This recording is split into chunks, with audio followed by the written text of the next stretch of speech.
Thank you all very much for the opportunity to spend time with you. I should be out actually in the audience listening and learning, as I'm really a conduit to the collective wisdom assembled here today, and I'm very appreciative of your leadership and your counsel and your advice and your constancy. And I say constancy on the issue of electrification of the vehicle fleet because we've been here for a long time. I think it was 1896, where we had the first American road race on record, and it was an electric vehicle that beat 5 gas-guzzling vehicles in 1896.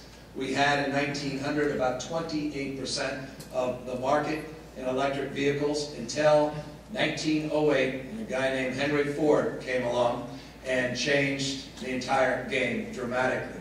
We peaked in about 1912 with more electric vehicles being produced than ever in this country's history. And then in 1920, basically, they were part of a vestige of our proud and sometimes forgotten past. It took a century until the Clean Air Act in 1970, and we woke everybody up. And a few years later, we saw some leaders emerge only to find themselves out front and then shamelessly pulling back. I was one of those early adopters, at least at the time, of the EV1, very enthusiastic to wait in line, nonetheless very depressed when that vehicle was taken away. I even threatened my cousin, who is someone who's got a lot of experience with the criminal justice system, everyone has one in the family, to find his way into the garage to somehow take the vehicle before GM took the vehicle back, so that I could hide it up in the country in a town called Dutch Flat, where my father lives in Placer County, only to think twice about stealing my own car so GM couldn't take it back. Of course, saw the movie, Who Killed the Electric Car. Felt a little bit better because I shared the same pain and frustration with thousands of other enthusiastic consumers of the electric vehicle, but nonetheless disappointed and concerned that we weren't going to necessarily fulfill our vision as it relates to electrifying our vehicle fleet until the gas crisis hit us just a few years ago and we started to wake up yet again. The point I guess I'm saying is that we have been here before. We've made a lot of strides, but there's been a tremendous amount of setbacks. And I'm only hoping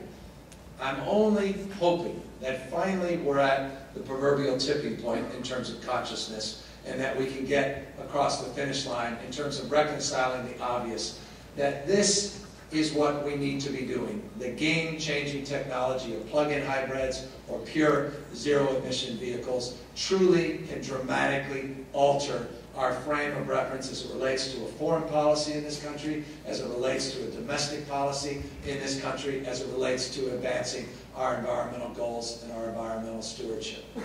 San Francisco has a local global climate action plan that calls to roll back our greenhouse gas emissions 20% below 1990 levels by 2012. In essence, we've called to roll back our CO2 gases twice as far as the Kyoto protocols. Just last year in September, we announced with the head of the Sierra Club, Carl Pope, and others, that we've already rolled back our greenhouse gas emissions just shy of 6% below 1990 levels. We did that in 2008. And it was remarkably easy. It didn't take much quality of imagination. It candidly just took pen to paper. Most aggressive green building standards in the United States of America. The most aggressive diversion program in the United States of America. No large city has recycling rates north of really 50%. Ours are at 72%, and we just became the first city in the country. Forget gay marriage, it is not controversial, but composting is, and we're the first city in America to require composting in order to get our diversion rates up well north of 72%. We have the most aggressive solar program in the United States of America. We now, just after 1 year of adopting a new local solar incentive, we've seen a 450% increase in the adaptation and adoption of solar generation. And now, on a per capita basis, no other city in the state of California has more per capita generation of solar than San Francisco, which of course is counterintuitive to a lot of folks because of the obvious, the fog. But nonetheless, if Berlin can lead the world and per capita basis, Berlin has never seen the sun. We, of course, in San Francisco can lead the way, we believe, out here in California, and begin to adopt strategies to do even more as it relates to the rest of the country. But there's no more important, from my humble perspective, place for us to go than our transportation fleet. 54% of our local greenhouse gas inventory is associated with transportation. That's not completely dissimilar in dense urban environments. The overall transportation greenhouse gas numbers are much lower, as you know, roughly 40% statewide, but in cities it's substantially higher. In some cities it's north of 60%. Again, it just depends on where you are, but in San Francisco it's 54%. So no better place to reduce your greenhouse gases, to reduce your CO2 output, than in the sector of transportation. We have another FOG program in our city. It's called a Fats, Oils, and Grease program, where we pick up fats, oils, and grease from restaurants, Stanford University, now Google and others, and we convert it to biodiesel. And already we're competing with Long Beach. We've already converted our entire diesel fleet a few years ago to V20 biodiesel.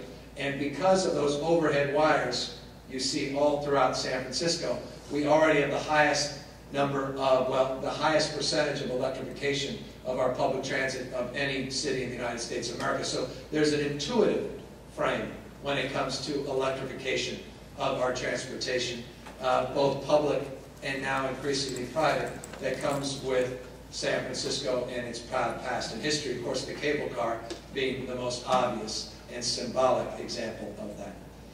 What we did, though, is we needed to go out and lead by example. So we started with our vehicle fleet. And why I said this was easy, and why I said it was pen to paper, it literally was easy, and it literally was pen to paper. I signed an executive order saying that anytime we purchase a new vehicle, it has to be an alternatively fueled vehicle. Wasn't that difficult to do. It's a piece of paper, someone gave me a pen, and simply signed it. The world didn't come to an end, the sky didn't fall in, the economy of San Francisco did not collapse. It was pretty straightforward. Once we have exhausted the life of a traditional vehicle, you now have to buy an alternatively fueled vehicle. We have since dramatically improved not only the efficiency as it relates to maintenance and the ongoing cost of operating that vehicle fleet, but we have also substantially reduced the cost to the taxpayers associated with the operation of that vehicle fleet, because we're simply purchasing less gasoline. And during that, of course, tragic and challenging time 2 or 3 years ago when gas started trebling in San Francisco, it was not the point of concern that it would have otherwise been had we not moved in that direction. We became the first city, it was not New York, to require the same for our taxi cab fleet. The reason you didn't know that is Mayor Bloomberg of New York announced his efforts on the Today Show. I announced my efforts on local cable channel 24 a year prior. Nonetheless, we are very proud that we have made progress. We're about 40, in fact, last week we were 44% of all of our taxi cabs are now alternatively fueled, and it's exponential. We hope by the end of the calendar year next year, we'll reach our 75% goal a year in advance.